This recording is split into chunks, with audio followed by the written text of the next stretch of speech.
Okay, good morning mga kapits-pits. September 28 tayo ngayon. Ito, sa ganap ng alas 12:48 ng madaling araw. Okay, yan. Start na tayo.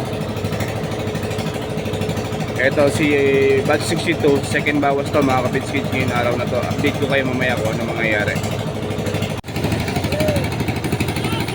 Yan mga kapits-pits, nakahapa na isda natin. Yan yung pataw na dilaw na yan. Pag didikitin yan mga kapits-pits, tapos hahapit tayo ng pangangailangan natin.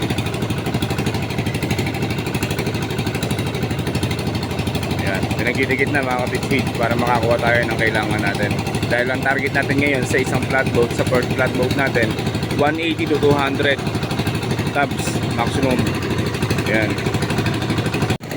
Yan mga kapits-pits, nakahapit na tayo. I-estimatein lang yan kung ilan salo kaabutin. Yan mga kapits-pits yung nahapit natin. Tinatasahan lang nila kung aabot yung 180 to 200 salok natin na hinahanap dyan sa target natin. Pagka kulang pa, magdadagdag lang din tayo. Hapit lang ulit tayo dito sa gilid para makompleto yung target natin.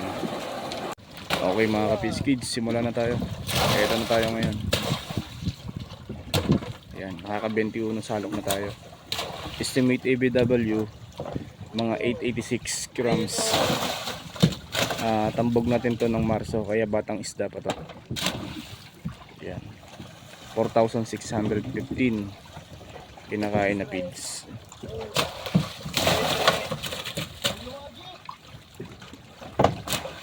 Okay mga kapids-kids, ito ang isda natin, oh. Nakahapalan to. Yan, pagka oras na kukulangan yung hinapit natin, hihilahin lang natin pagilid yan. Yan mga kapids-kids, nagpahapit na ako. Mag-aalanganin kasi yung unang hapit natin, kaya nagpahapit na ako habang hindi pa nauubos, para hindi tayo mapag-abutan, para dire-diretso ang trabaho natin mga kapids-kids. Yan. Okay, first flatboat mga kapids-kids, 174 tops, paalis na. Yan.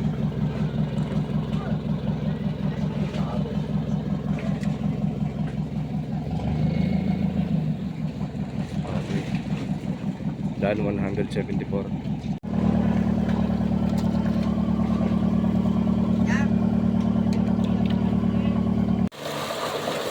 Okay mga kapids-kids, second hapit natin to. Diyan tayo magkakarga sa flatboat natin na kulay asul naman na yan. Update tayo mamaya mga kapids-kids.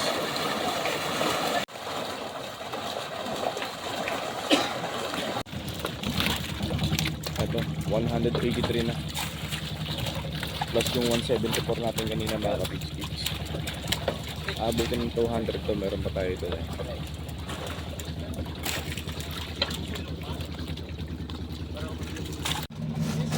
Okay, 208 plus 174 mga kapids-kids, 380 plus na mga kapids-kids ang natatapos natin ngayong araw na to. Yan. Okay, paalis na rin to.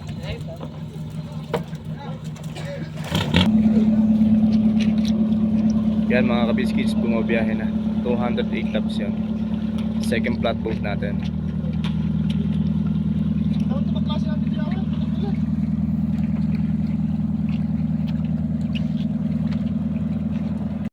Okay, good morning mga kapids-kids. Okay mga kapids-kids, tapos na tayo sa araw na to. Ang harvest natin natapos na. Bali, umabot tayo ng kulang-kulang 21 tinulada o nasa 21 tinulada mga kapids-kids. 21 tons ang nakuha natin ngayong araw na to.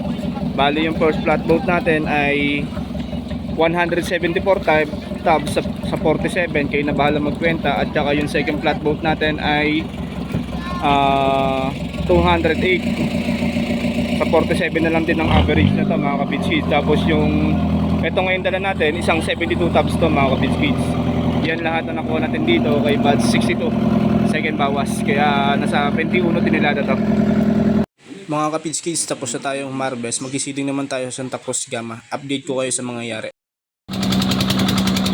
Okay mga kapids-kids, ito ang dala namin na isda galing sa Gama, Santa Cruz. Isang 49,920 pieces to mga kapids-kids. Ito ang karga namin. Kung papasilin natin mga kapids-kids, napakalabo ng tubig sa ilog. Pero itong tubig natin sa flatboat na to, pero malinaw sa mga kabisbis. Nanggaling to sa labas ng dagat. Okay, doon na kami kumuha kayo ng tubig. Pagpasok namin, nagsakay na kami ng tubig para pagkargahan natin. Kaya ito, alagaan na lang natin sa flatboat. Update ko kayo mamaya mga kabisbis kung sa dagat na tayo.